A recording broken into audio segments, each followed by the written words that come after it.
So you want to own a PT boat. Small, wooden, and fast. 3 aircraft engines bolted into a hull barely 80 feet long, throwing a wall of spray. The boat that made a young John Kennedy famous and sank more than its size ever suggested it could. Here is the fantasy. And it is a good one. Find one of the survivors. Restore her. Run her up and down the coast at speed. Take people out, maybe charge for it, and own a genuine piece of the war that almost nobody else has. That fantasy is real. A handful of people are living it right now. But look closer, because the PT boat hides a specific and unusual problem, one that separates it from every steel warship in this series.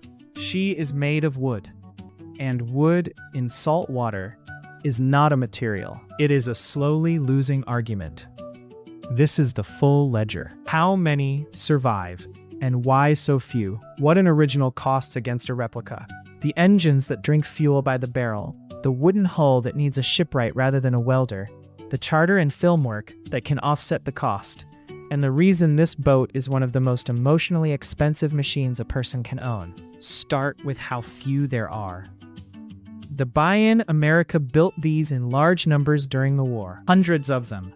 Fast wooden boats turned out to a wartime standard, meant to be expendable, meant to be fast, and absolutely not meant to last 80 years. And they did not last. Not most of them. A wooden boat has a natural enemy that never sleeps, and after the war, the survivors were sold off, burned to recover their metal fittings, left to rot, or used until they fell apart. Today, the number of original PT boats that survive in any form is very small. Restored to run under their own power, the number is smaller still, a handful worldwide. This is one of the rarest categories in the entire series, rarer than flying bombers, and for the same underlying reason. The thing that made them cheap to build made them almost impossible to preserve. And there is a cruel twist inside that. The steel warships were built to endure and became too expensive to scrap, which is partly why so many survived. The PT boats were built to be thrown away, cheaply and quickly, and the world threw them away as intended. Preservation had to fight the entire original design philosophy of the boat, and mostly, it lost. So the market, if you can even call it that, has 3 doors. Door 1 is an original hull, restored or restorable. These are museum-grade objects, held mostly by nonprofits and a small number of dedicated individuals, and they very rarely change hands. When one does, the price reflects rarity, restoration cost, and history, not the size of the boat. Door 2 is a replica or a reproduction, built later to look like a PT boat, sometimes on a different hull, sometimes for film work. These exist, they can be convincing, and they carry none of the historical value, but also fewer of the preservation headaches. Door 3 is a project. A hull with a story and not much else. Cheap to buy and ruinous to finish. Exactly like the Warbird in crates. And this door has swallowed more enthusiasm and money than any other in small boat restoration. Here is the thing about the purchase price.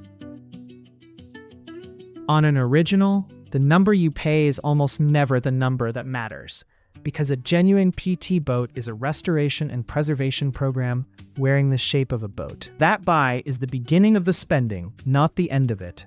And a fully restored, running original is worth a great deal precisely because somebody already absorbed that program so you do not have to. You are paying for the years and the money that went in before you arrived. What you inherit, take her on, and here's what comes with the wheel. First, and above everything, you inherit the war against rot. A wooden hull in salt water is under constant biological and chemical attack.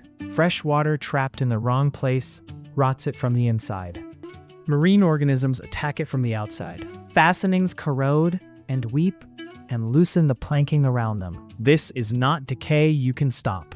It is decay you manage forever. And the moment you stop managing it, the boat begins returning to the sea it came from. This is the single biggest difference between a PT boat and every steel ship we have covered. A battleship museum fights corrosion, which is slow and visible, and can be chipped and painted. A wooden boat fights rot, which is often hidden inside the structure until the day it is not, and which requires a completely different and increasingly rare skill to repair. Which brings us to the second thing you inherit. You need a shipwright, not a welder. Wooden boat building is a traditional craft, and the people who understand a plank-on-frame hull of this kind are a shrinking population. A steel hull can be fixed by any competent marine welder in most ports. A wooden PT boat hull may need someone who trained for years in a craft that fewer and fewer yards still practice. That scarcity sets your maintenance cost and your maintenance schedule, and you do not control either. It also means location matters more than for almost any other asset in this series. Steel boat can be worked on almost anywhere with a quay and a welder. A wooden PT boat is tied practically to the small number of places where the right craftsmen and the right covered facilities exist. Owners sometimes keep a boat hundreds of miles from home purely because that is where the person who can save her works, and that geography quietly shapes every decision they make. Third, you inherit the engines, and this is where the fuel story lives. Original boats were driven by 3 large aircraft-type engines. 3 in a boat. That configuration is the entire reason a PT boat was fast, and it is also the reason it drinks the way it does. Running all 3 at speed consumes fuel at a rate that shocks people used to ordinary pleasure boats. And marine engines of that vintage, if original, are their own specialist maintenance problem on top of the fuel. Many restorations re-engine the boat with more modern, more manageable power, which solves some problems and creates a historical authenticity debate that the owners care about. Either way, propulsion is a major cost line. That debate is not trivial or academic to the people inside it. An original boat with its original type of power is a more historically complete artifact and a far more demanding, expensive thing to keep running. A re-engined boat is more usable, more reliable, and cheaper to operate. And to a purist, it has lost something that cannot be bought back. There is no correct answer, only a choice about what you are actually preserving, the exact machine or the experience of the machine, and every owner lands somewhere different. Fourth, you inherit, survey, and certification. If you intend to carry anyone other than yourself, and certainly if you intend to charge, the boat enters the world of commercial marine survey, stability requirements, safety equipment, and licensing. A wooden vessel of this age, going through commercial certification, is not a formality. It is a process, and it can find things. Fifth, you inherit storage, and for a wooden boat, this is not optional. Left in the water permanently, she deteriorates faster. Kept ashore, she can dry out and open up. A wooden hull wants careful storage, controlled conditions, and attention even when nobody is using her. She costs money while she sleeps. Boat owners talk about this as the difference between wet storage and dry storage, as though it were a small technical choice. For a wooden hull, it is closer to a philosophy. In the water, the planks stay swollen and tight, but everything is under constant attack. Ashore, the attack slows, but the wood can shrink and the seams can open, so that a boat put back in the water after a long dry spell may leak alarmingly until she takes up again. Managing that cycle correctly is a skill in itself, and getting it wrong can do more damage in a winter than a season of hard use. Sixth, you inherit insurance on a rare, wooden, high-powered vessel that may carry passengers, which is exactly the combination underwriters find difficult, and which is priced accordingly. The revenue layers, so can she earn? Yes, in a handful of specific ways, and the honest picture is that the revenue offsets the cost, rather than clearing it for most owners. Layer 1 is charter and experience rides. People will pay to go out on a running PT boat because the experience is rare and visceral and historic. Where an owner is licensed and equipped to carry passengers, this is the most reliable income, and demand is real. Rarity itself is the product. And the demand is broader than you might think. It is not only military history enthusiasts.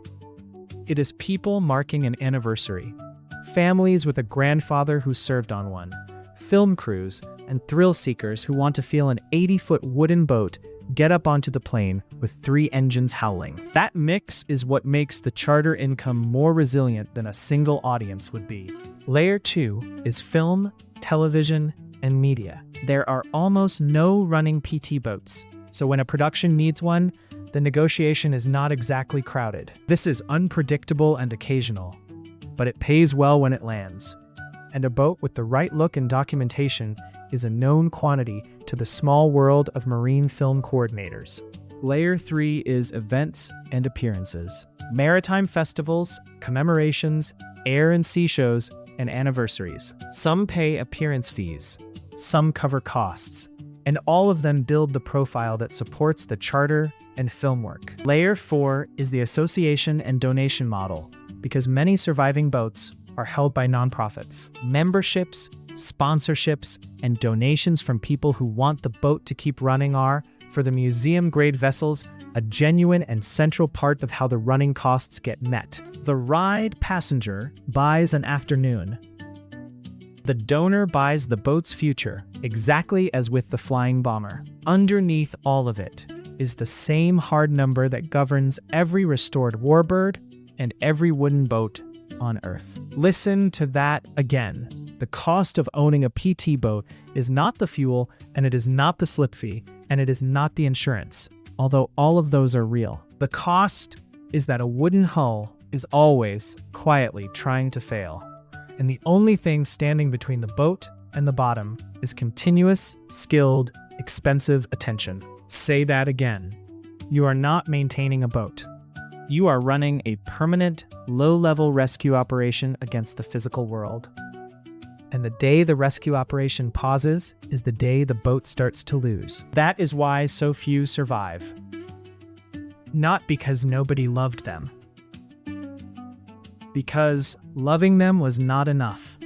Every original PT boat still running today represents an unbroken chain of people who never once let the rot win, for 80 years, across changes of ownership, funding crises, and the deaths of the craftsmen who knew how to save them. When you buy one, you are not buying a boat. You are accepting the next link in that chain, and the chain does not get to pause while you are holding it. The ledger, the cost sheet, then hull maintenance, the dominant and unavoidable line requiring specialist wooden boat skills. Fuel, heavy when running, because of what 3 engines do. Engine maintenance on original or replacement power, both expensive in different ways. Survey and certification, periodic and thorough for any passenger operation. Insurance, on a difficult combination of factors. Slip or storage costs, in conditions suitable for a wooden hull. Haul out and yard time, which for a wooden vessel is frequent and skilled. Safety equipment and its renewal. Consumables, paint, caulking, fastenings, and the endless small materials of wooden boat upkeep. And a contingency that is larger, proportionally, than almost anything else in this series, because opening up a wooden hull for a routine job regularly reveals a bigger one hiding behind it. Add it together, and the honest conclusion is that a running PT boat is not a business that generates wealth. It is a passion that, run cleverly, can be made to pay for a meaningful part of itself. That distinction matters, and the owners who are happy are the ones who understood it before they bought. The trap. The trap here is emotional before it is financial, and it is worth naming plainly. The project boat that becomes your life. Someone finds an original hull. It is affordable because it is a wreck. History is intoxicating. The plan is a few years of weekends and a manageable budget, and the reward is a running piece of the war. Then the hull comes apart under inspection, because 80-year-old wood does that. A few years of weekends becomes a decade. A manageable budget becomes an open-ended commitment. And the emotional weight of the history, the very thing that made it irresistible, turns into the thing that will not let the owner walk away, long after a rational calculation said stop.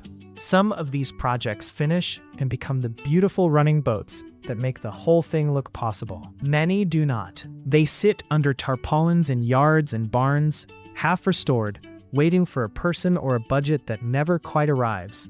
And eventually, they are sold on to the next optimist, or quietly lost. A second trap is the fuel and the running cost catching an owner who budgeted for the restoration, but not for the operation. It is entirely possible to spend everything getting the boat running and then discover that actually running her at the rate 3 engines demand is a cost you did not model. A finished boat you cannot afford to operate is its own particular heartbreak. The survivors. So who makes this work and how? First, the ones who succeed almost never do it entirely alone. Running originals are typically backed by an organization, a museum, a foundation, or a serious membership group, which spreads the cost, the labor, and the risk, and which brings donation income that no individual can match. This is the same lesson as the flying bomber. Machines that survive are usually held by structures, not people. Second, they solve the skills problem deliberately. They build relationships with the few yards and craftsmen who can work on a wooden hull of this kind, and the smart operations are actively training and documenting because they know that skill base is disappearing and their boat's future depends on it not disappearing entirely. Third, they run her. This sounds backwards for a fragile wooden boat, but a boat that is used, maintained, and cared for on a schedule fares better than one that sits neglected. Use creates a maintenance rhythm, a reason for funding, and the visibility that brings charter, film, and donation income. A static boat has all the decay and none of the offsetting revenue. This is the quiet paradox at the center of wooden boat preservation. Instinct says protect the fragile thing by using it as little as possible. Reality says the opposite. A boat in regular, careful use has attentive people aboard her constantly. Small problems get caught while they are small, and the whole enterprise has the funding and momentum that only comes from a boat that is visibly alive. The neglected boat, treated as too precious to run, is usually the one that quietly rots. Fourth, they diversify the income. Charter plus film plus events plus donations, so that no single stream carries the whole running cost, and a quiet season on one does not sink the boat. Fifth, they are honest about the money from the start. Happy owners treated the boat as a preservation project that could have offset some of its cost, not as an investment that would pay. Nobody in this world got rich.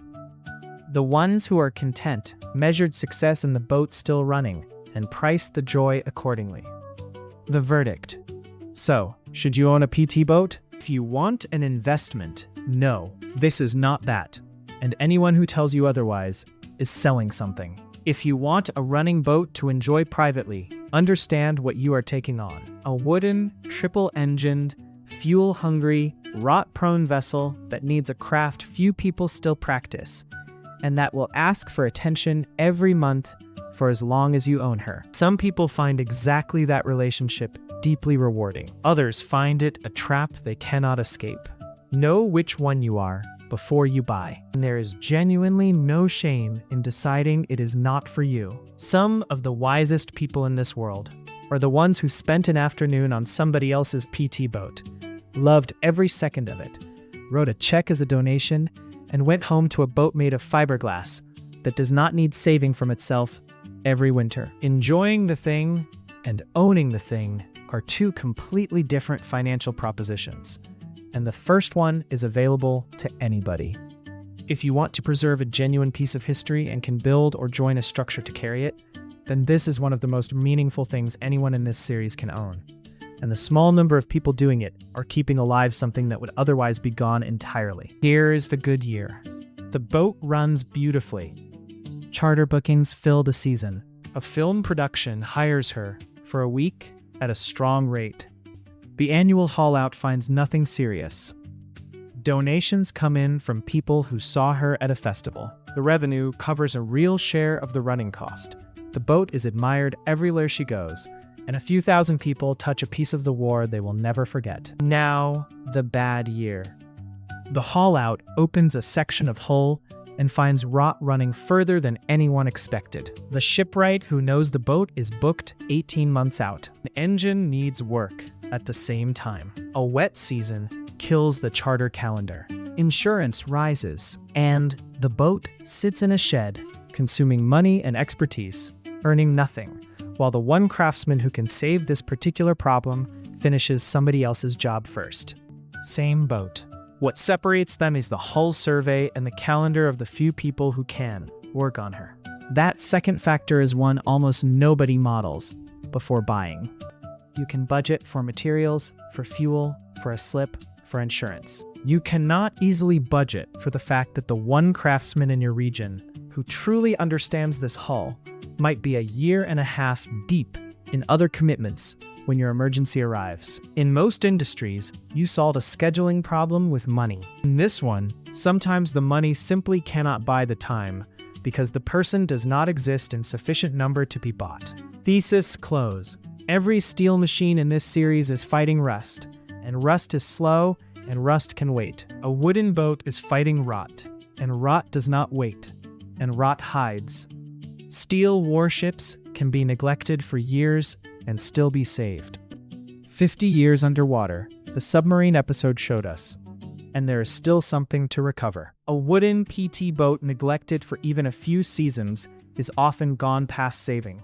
Back to the sea, one plank at a time. Which is why the people who keep these boats running are not really owners at all. They are the current holders of an 80-year-old promise made by the last people who saved her, that she would not be allowed to rot on their watch either. You are not buying a boat. You are agreeing to be the reason she is still floating when it is somebody else's turn.